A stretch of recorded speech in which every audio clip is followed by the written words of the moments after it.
आत्मामालिक संस्कार शिबिर 2024 हे आत्मामालिक कोकम ठाणे येथे जल्लोषात सुरू असून विद्यार्थी शिबिराचा मनमुराद आनंद घेत आहेत, ज्यामध्ये आत्मजलतरण आणि विविध कौशल्य हा आकर्षणाचा बिंदू असून पहाटेपासून ते रात्रीपर्यंत सुरू असणारी दैनंदिनी मुलांसाठी अत्यंत उपयोगी असून विद्यार्थी या संस्कार शिबिरात दंगून गेल्याचं चित्र आपण पाहतोय। शिबिराचा 15वा दिवसही आनंदात संपन्न झाला असून विद्यार्थी खूप खुश आहेत। परमपूज्य सद्गुरू आत्मामालिक माऊलींच्या कृपा आशीर्वादाने व संस्थेचे अध्यक्ष माननीय श्रीमान नंदकुमारजी सूर्यवंशी साहेब यांच्या संकल्पनेतून सुरू असलेलं हे शिबिर अत्यंत कौतुकाचा विषय ठरलाय।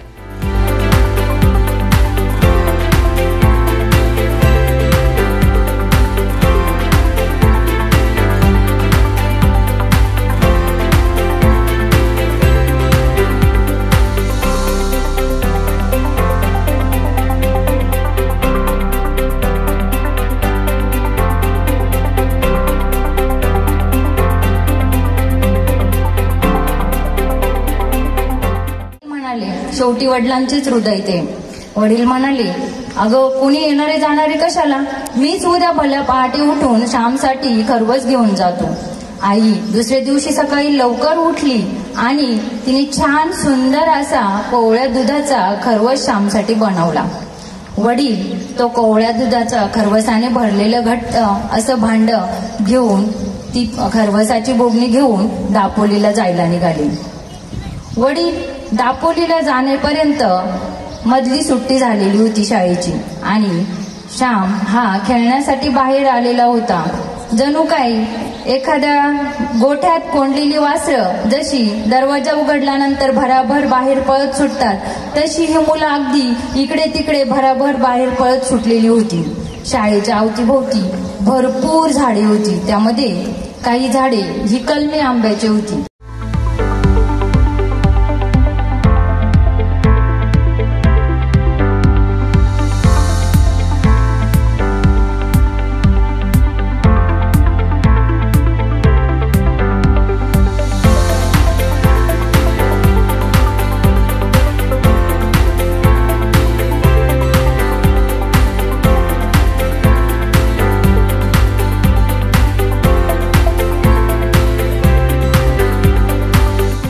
सायंकाळ सत्रामध्ये शिबिराचा तिसरा टप्पा पूर्ण झाला असून मुलांसाठी विविध गुणदर्शन अर्थात आत्माविष्कार सोहळा आयोजित करण्यात आला।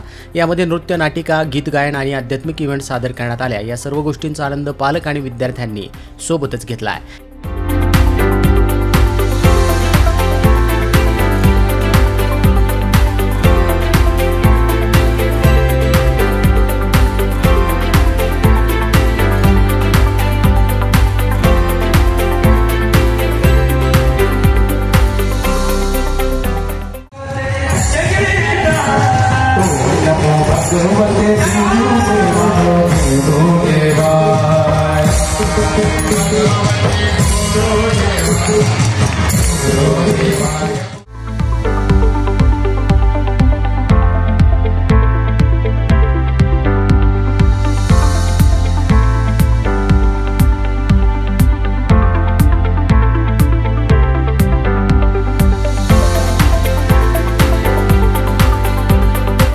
या सर्व उपक्रमांचे संस्थेचे अध्यक्ष माननीय श्रीमान नंदकुमारजी सूर्यवंशी साहेब यांनी कौतुक केले असून पुढील वाटचालीस हार्दिक शुभेच्छा दिल्या आहेत। आत्मामालिक न्यूजसाठी संपादक सागर आहिरे, कोकम ठाण।